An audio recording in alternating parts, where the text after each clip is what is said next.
welcome back my YouTube channel.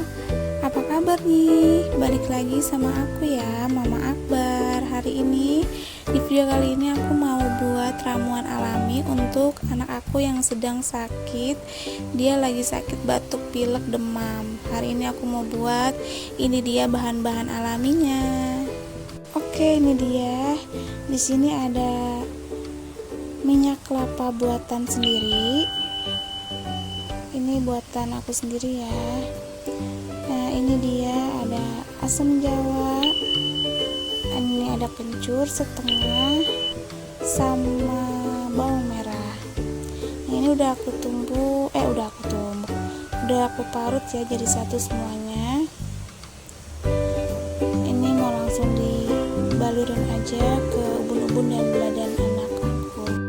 Oke, semoga videoku ini bisa bermanfaat untuk teman-teman dan bunda-bunda semua. Jangan lupa untuk klik like, komen, dan subscribe. Sampai jumpa di videoku berikutnya. Terima kasih.